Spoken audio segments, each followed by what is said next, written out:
दिल्ली की राजनीति में एक नई सियासी शुरुआत देखने को मिलने लगी है। जहां एक तरफ हाल ही में पेपर लीक के मुद्दे पर छात्रों का बड़ा आंदोलन हुआ, जिसने सरकार और राजनीतिक दलों दोनों को सोचने पर मजबूर कर दिया। वहीं दूसरी तरफ अब भारतीय जनता पार्टी ने युवाओं और छात्रों तक सीधे पहुंच बनाने के लिए नई शुरुआत कर दी है। दिल्ली से बीजेपी ने जेन-ज़ी सम्मेलन की शुरुआत की है। माना यह जा रहा है कि सिर्फ ये कार्यक्रम नहीं बल्कि आने वाले समय की राजनीतिक रणनीति का एक अहम हिस्सा है।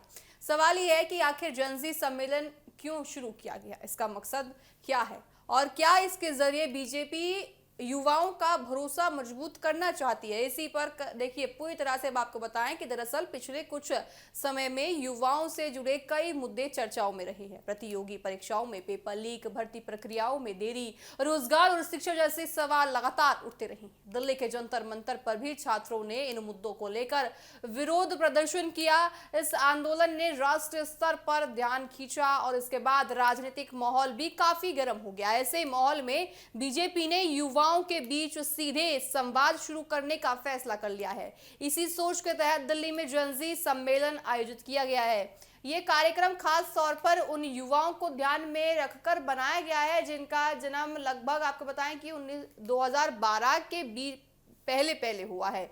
यही पीढ़ी आज कॉलेजों में पढ़ रही है, नौकरी की तैयारी कर रही है या फिर पहले बार मतदान करने की उम्र में आ चुकी है।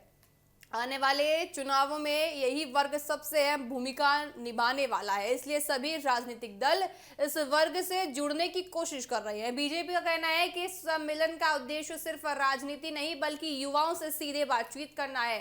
कार्यक्रम के दौरान युवाओं को बताया गया है कि जेन-ज़ी होने का मतलब क्या है, नई पीढ़ी देश के विकास में किस तरह योगदान दे सकती है और सरकार की विभिन्न योजनाओं का उन्हें कैसे लाभ मिल सकता है। पार्टी नेताओं ने युवाओं से उनके विचार भी जानने और उनकी समस्याएं सुनने की कोशिश की। राजनीतिक जानकारों का ये मानना है कि इस कार्यक्रम के पीछे चुनावी रणनीति भी छिपी हुई है।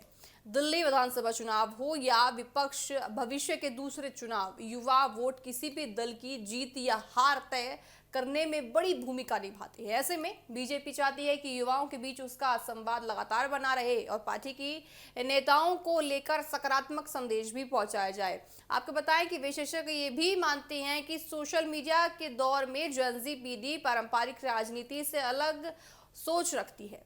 ये वर्ग डिजिटल प्लेटफॉर्म पर ज्यादा सक्रिय है और किसी भी मुद्दे पर अपनी राय खुलकर रखता है। इसलिए सिर्फ रैली या भाषण से बात नहीं बनती बल्कि सीधे संवाद और पूरी तरह से देखिए उनसे बात करना बहुत ज्यादा जरूरी हो जाता है। जेन-ज़ी सम्मेलन को इसी दिशा में बढ़ाया गया कदम माना जा रहा है। हालांकि विपक्ष इस कार्यक्रम को अलग नजरिए से देख रही है। जी हाँ, विपक्षी दलों का कहना है कि युवाओं को सम्मेलन नहीं बल्कि रोजगार, बेहतर शिक्षा व्यवस्था, समय पर होने वाली परीक्षाएं चाहिए। उनका आरोप है कि सरकार युवाओं के असली मुद्दों से ध्यान हटकाने यानी भटकाने की कोशिश कर रही है।